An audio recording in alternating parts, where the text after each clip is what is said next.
I'll Keep Watch. Written and read by Tanoko 1.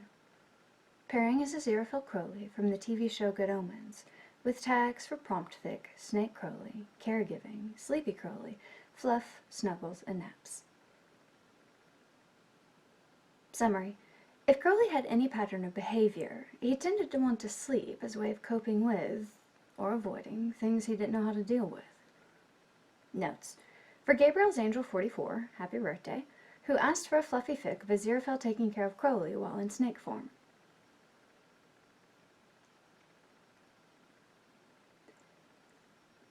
If Crowley had any pattern of behavior, he tended to want to sleep. If Crowley had any pattern of behavior, he tended to want to sleep as a way of coping with, or avoiding, things he didn't know how to deal with. Accommodation for the Spanish Inquisition? Crowley got plastered, and then slept. Crowley got plastered, and then went to bed. He and Aziraphale had an argument over holy water and basically ended their arrangement. Crowley slept for nearly a century.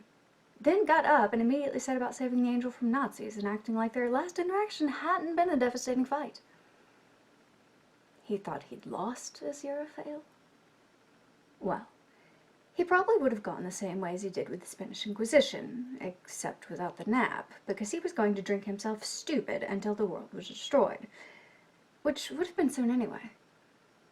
Having spent the last 11 years anticipating and trying to avoid the end of the world, only succeeding by sheer chance and through the love and friendship of children and well-meaning parents, always on high alert and twitchy with the expectation of heaven or hell's retribution, and then actually surviving, Crowley was thoroughly exhausted. Adrenaline crash, energy-saving mode, plug him into charge, he was done. It didn't help it was getting colder. Part of it was just Crowley, and a smaller portion was the serpentine nature he generally ignored. Angel, he murmured, staggering past Aziraphale to collapse in a dramatic sprawl on the sofa. I need a nap. A good, long nap. Aziraphale tutted. Would you like me to fix you some tea? You do look dreadful, you poor thing. I suppose you'll need me to look after your plants. When do I need to wake you? A year? A decade? Please don't sleep for a century again, dear. I miss you dreadfully when you take these naps, but I know you need them. Crowley melted and solidified, long serpentine form drawing into an... Crowley melted and solidified. Ugh, mouth noises.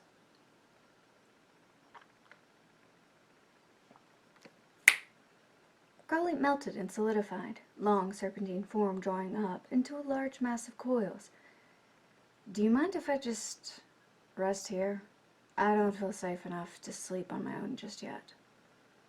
Of course, Aziraphale assured, voice soft as he retrieved the throw from over the sofa and tucked it around Crowley, who was already mostly asleep. Take the time you need, dear. I'll be right here.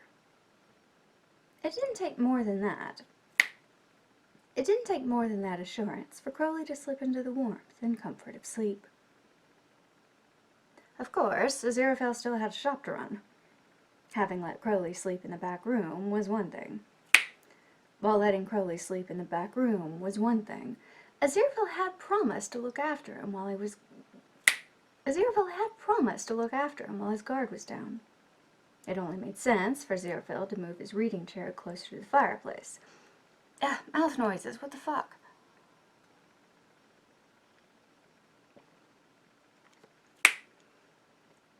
It only made sense for Aziraphale to move his reading chair closer to the fireplace and to place a large dog bed beside it so that Crowley could sleep comfortably, Aziraphale could be nearby, and he could still manage to shop on his ever-eccentric schedule. Oh, a woman said, tone surprised but curious. Aziraphale paused in shelving books to smile in polite inquiry, brows raised. You have a friend. He followed the nod of her head to where Crowley lay on his bed in an elaborate knot of coils and scales. Yes, he said. I suppose a large snake can be rather startling without warning. He's recovering, the poor thing. Though, if having Crowley in the shop might drive more customers away from his first editions, all the better. Aziraphale had no problem with customers who bought from his newer selection of novels. Aziraphale had no problem with customers who bought from his newer selection of models. Aziraphale had no problem with customers who bought from his newer selection of novels. She clicked her tongue, features soft as she considered the sleeping demon. That's too bad. Is he sick? More, rescued from, extended exposure to stressful and traumatic circumstances? Yeah, that was a good way of putting it. She made a smile. She made a face. Circus, huh? Those are just cruel. A smile spread across her features, eyes on the serpent. Well, I'm glad he has you to make sure he's safe and happy. He grinned at her, stepping toward the till so she could make her purchase. I will do my utmost, he promised. Sometimes, though still very asleep, Crowley would get restless. He would wriggle and slither, and then fall still, occasionally hissing and baring his fangs. Slithering was one thing. Aziraphale could just rearrange him so he wasn't half on the floor and flopped over. When Crowley got irritated and aggressive in his sleep, Aziraphale would close the shop, if he hadn't already, then arrange the sofa with pillows and blankets and a table for his tea, before gathering up Crowley in his arms. Come along, then. Let's go rest in here, shall we?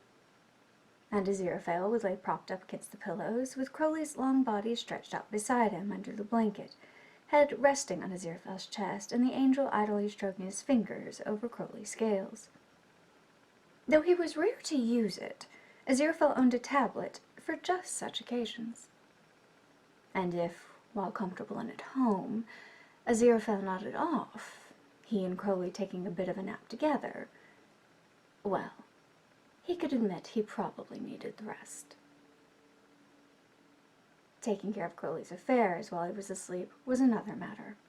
His plans were easy enough. Aziraphale could just snap his fingers and he and Crowley would relocate to the demon's flat. Aziraphale had sun lamps for the plants and Crowley, 2 birds, 1 stone. The demon made him detailed instructions once regarding the care and treatment of the plants that Aziraphale felt had a lot of horrific implications about what happened to plants that did not measure up. Water mister in hand, Aziraphale made his way around the room, murmuring to the variety of plants and complimenting their diverse attributes. Poor things, he tutted. I am so sorry Crowley's put you through this. Our traumas never really leave us, do they? He keeps punishing himself, reenacting the unfair standards and treatments he suffered. Bit of a cycle, really. Create a garden and things to occupy it, give them choices and free thought, and when they inevitably prove they were not designed to be perfect, destroy them or cast them out. He paused, gaze drifting over his shoulder with a pang of longing and regret.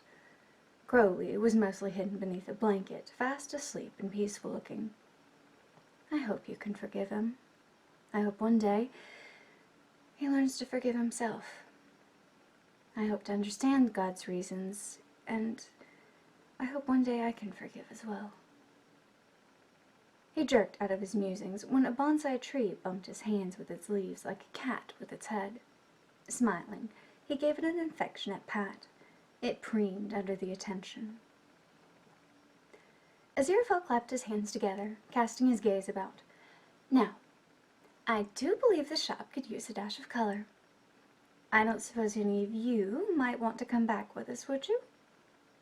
Pastel flowers bloomed from the cacti, and the succulents bloomed in a rainbow of color. Pastel flowers blossomed from the cacti, and the succulents bloomed in a rainbow of color. His smile grew, soft and warm. His smile grew, soft and warm.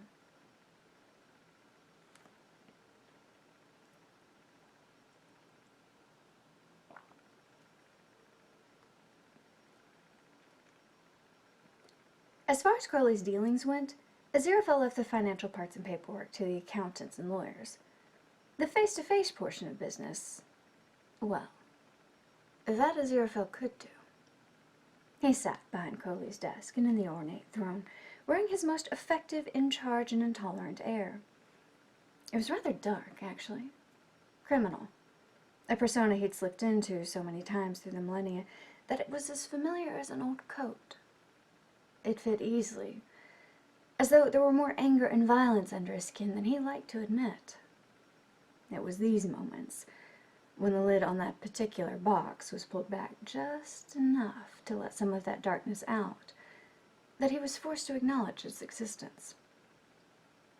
"Mr. Fell," greeted the man, wearing a tailored suit that did nothing for his bulking frame. "Been a while."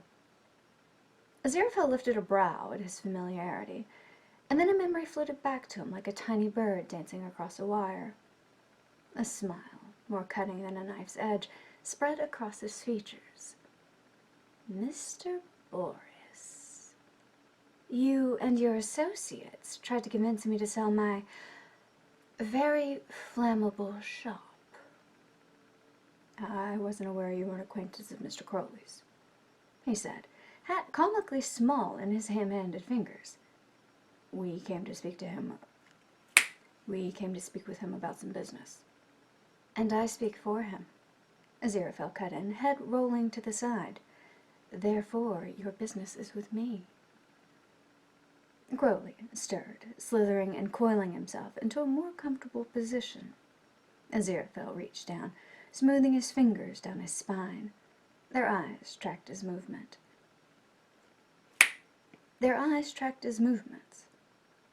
"I suggest you make it quick." They did indeed make it quick.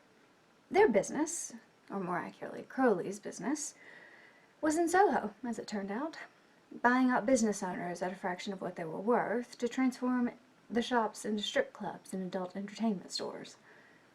Aziraphale had countered, with no room for argument, that the adult store be presented as a boutique. Marketing, gentlemen, marketing. Do you want to stay in business? Mouth noises again, damn it. Marketing, gentlemen, marketing. Do you want to stay in business or not? And that the other stores be rented out to the sort of indie shops that sold things like skincare and bath products. The type of clientele you bring in and property value go hand in hand. Do I have to explain everything? And when they'd gone, Aziraphale snapped his fingers, making a charming wicker basket and blanket appear on the desk's surface.